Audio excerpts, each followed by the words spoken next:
തെലങ്കാനയിൽ കോൺഗ്രസ് നൽകുന്ന വാഗ്ദാനങ്ങൾ പെരുമഴയല്ല, മറിച്ച് സമ്മാനമഴ എന്ന് പറയേണ്ടി വരും. അത്രമാത്രമാണ് തിരഞ്ഞെടുപ്പ് പത്രികയിലെ വാഗ്ദാനങ്ങൾ.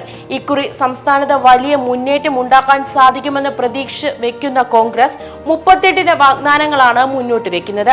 വിവാഹം കഴിക്കാൻ പോകുന്ന വധുവിന് 1 ലക്ഷം രൂപയും 10 ഗ്രാം സ്വർണവും നൽകുന്ന ഇന്ദിരാമ ഗിഫ്റ്റ് സ്കീം പത്രികയിലുണ്ട്.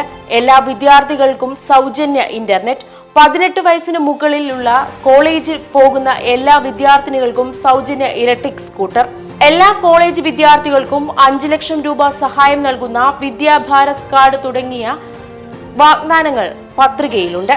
പാവപ്പെട്ടവർക്ക് 200 യൂണിറ്റ് വരെ വൈദ്യുതി സൗജന്യമായി നൽകുമെന്ന് കോൺഗ്രസ് പറയുന്നു. സംസ്ഥാനത്തെ SC/ST വിഭാഗങ്ങൾക്ക് ഭൂമി ഉണ്ടെങ്കിൽ വീട് നൽകാൻ 6 ലക്ഷം രൂപയും നൽകും. അല്ലാത്തവർക്ക് സർക്കാർ ഇന്ദിരാമ പദ്ധതിയിൽ വീട് വെച്ച് നൽകും.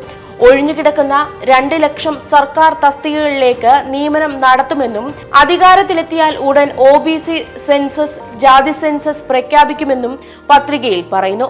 ഗാന്ധി ഭവനിൽ വെച്ച് കോൺഗ്രസ് അധ്യക്ഷ മല്ലികാർജുൻ ഖാർഗെയാണ് പത്രിക പുറത്തിറക്കിയത്.